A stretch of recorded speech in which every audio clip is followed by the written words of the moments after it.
State and local leaders are calling on you. The big response after alarming coronavirus numbers, their impact on hospitals, and the latest city to approve a mask mandate. Despite those numbers, today is a day to honor veterans. We're live just hours before Veterans Day celebrations kick off in Tulsa.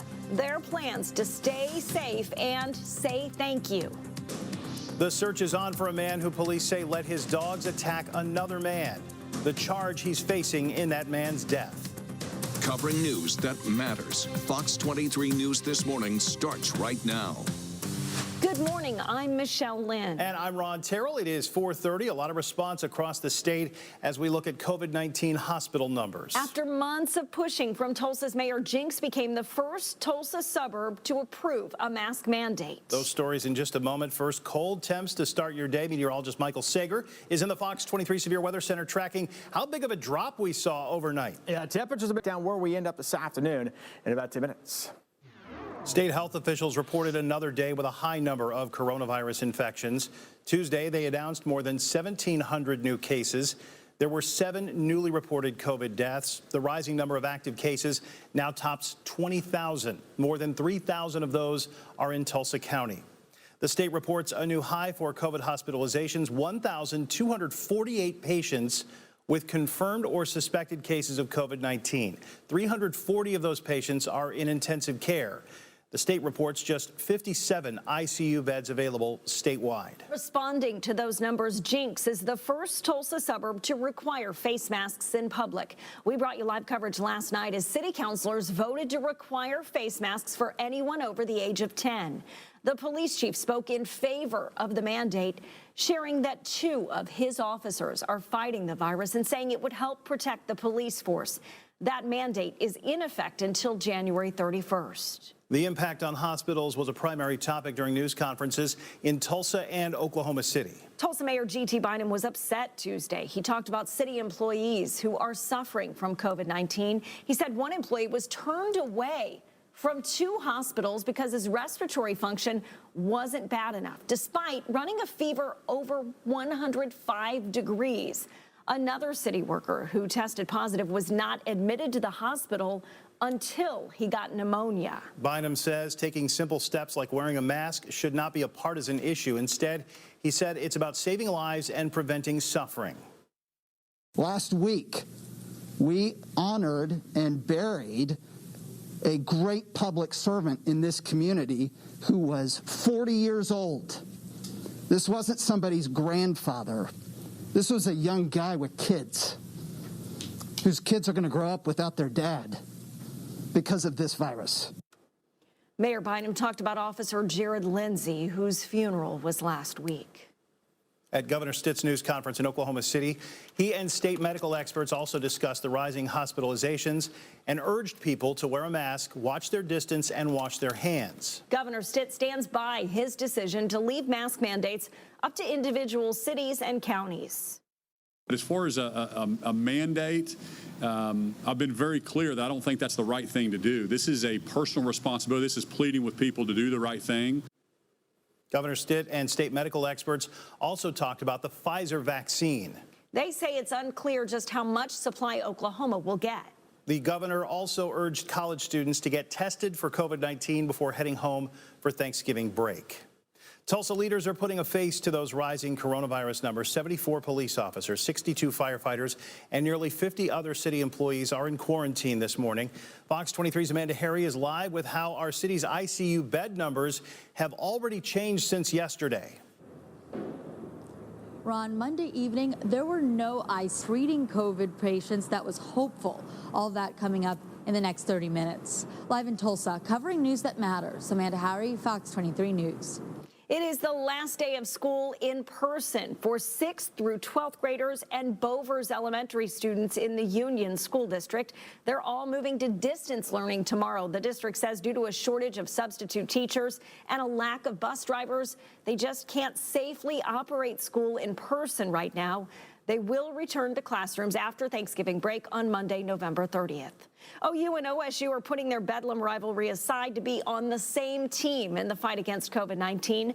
Both universities are encouraging students to get free COVID-19 tests on campus before they travel home for the Thanksgiving holiday. As we mentioned earlier, the governor wants students to get tested. In front of his family and a Tulsa judge, Brian Spence pleaded guilty to killing both of his parents. We told you about the double murder back in March. Police arrested the 41-year-old for the shooting deaths of Beverly and Joseph Spence in their South Tulsa home. Investigators say he left the natural gas on, hoping it would lead to an explosion to cover up the crime. He had a lot of opportunity to think about it, a lot of opportunity to back out, a lot of opportunity to stop and change his mind, and at every step he didn't. Spence was sentenced to 2 back-to-back life sentences. In court, he told his sister and other family members he was sorry. A man wanted in a deadly shooting at a West Tulsa motel in 2015 is in custody. U.S. Marshals tell us 46-year-old Damon Caldwell was arrested Tuesday in Oklahoma County. This is his new mugshot. In August of 2015, Caldwell was accused of shooting and killing 43-year-old Michael Norwood at the Rest Inn near 55th and Southwest Boulevard following an argument. We're working to get details on how Caldwell was tracked down. Oklahoma Highway Patrol is looking for information about a deadly hit and run. This happened just before 8 p.m. Monday on Highway 412 near Inola. Troopers tell us the woman who died was Emily Allen, who they say previously stole a Shoto police car and crashed in the area.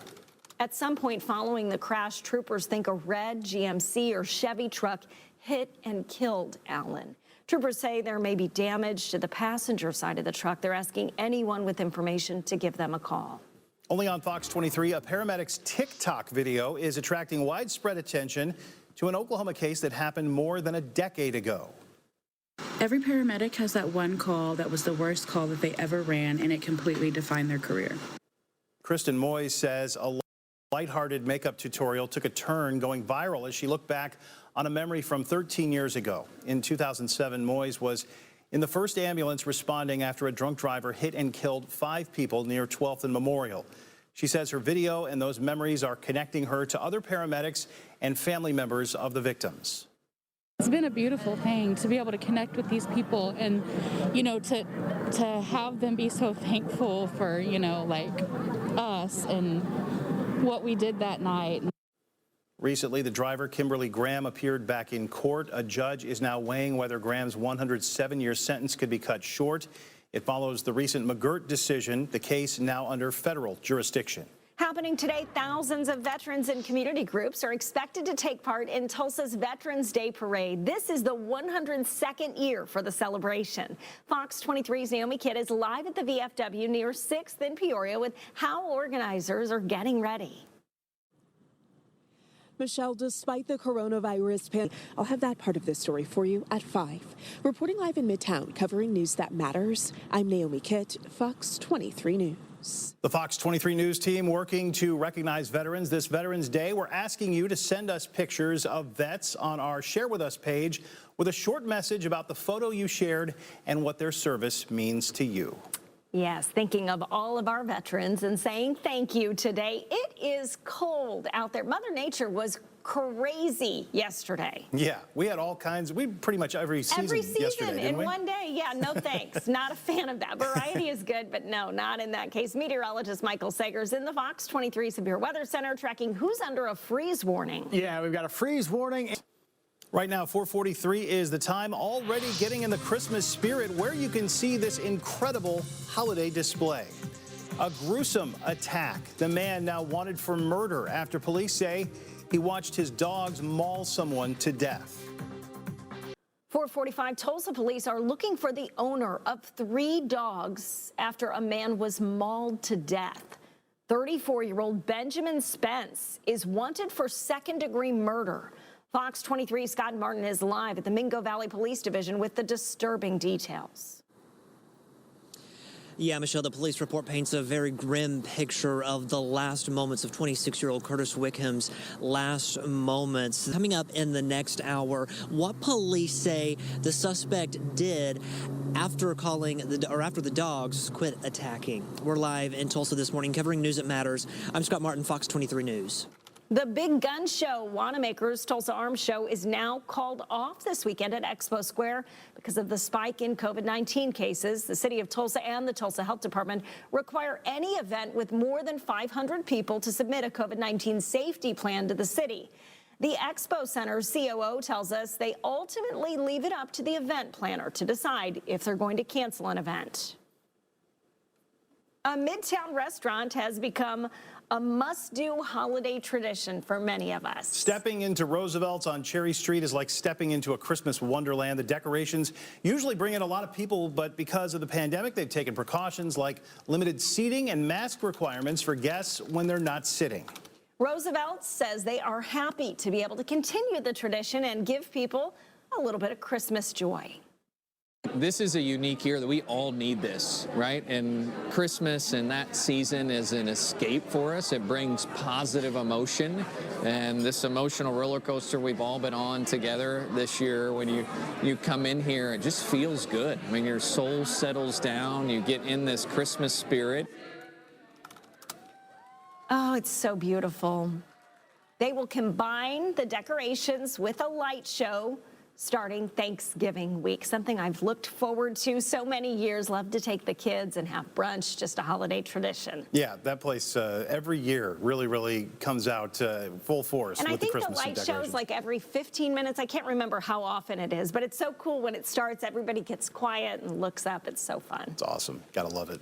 Right now, 4:49 is the time, and we've got cold temperatures out there this morning. Some frost on the pumpkin if you've still got pumpkins rotting on your front porch. Did you get rid of yours? We haven't gotten rid of ours yet. They're still okay. They're still doing all right. So well, you don't know. That's the thing. You go to pick it up and the bottom falls out. I'm gonna wait until I can notice that they're starting to rot there on the front porch. That means that, you know, it's official. It's officially a holiday. I'm also going to wait until my husband takes care of it. Meteorologist Michael Sagers in the Fox 23 Severe Weather Center tracking a cold start to Veterans Day. It is a cold start, but it will be a good... 451 new accusations against a Rogers County church leader charged with abusing girls. Why the sheriff thinks there are even more victims. A new calling. I got to know the Owasso bus driver kids call Dr. Dan, how the Marine and retired airplane mechanic is hoping he builds self-esteem with kids in the short time they spend on his bus. Jenks Public Schools cut the ribbon on a restored low water crossing. 3, 2, 1. The Learning Trail connects East Elementary to the intermediate school. It was created in the early 90s but was washed away by floodwaters. In 2018, a group of parents, teachers, and community members set out to re-envision the area and restore historical markers along the trail. In the early 1900s, the area was called Renty Grove. Students will be able to learn the history of the community. Super excited about how this space is going to be used. Super excited about East Intermediate students walking down this crossing. Students also had a hand in this project. The class of 2017 and 2018 couldn't have their end-of-year parties, so they donated that money to the crossing. Very cool. That is so cool. Yeah, I love that they were able to kind of find a positive in the pandemic. Couldn't have those end-of-year parties, and so they made good use of the money they would have spent. And they get to learn a little bit of history as well. 4:56 the time. One of Tulsa's biggest parades is happening today. How organizers plan to keep everyone safe. Record-breaking hospital numbers in Oklahoma, who leaders say are being sent home in some cases to treat themselves.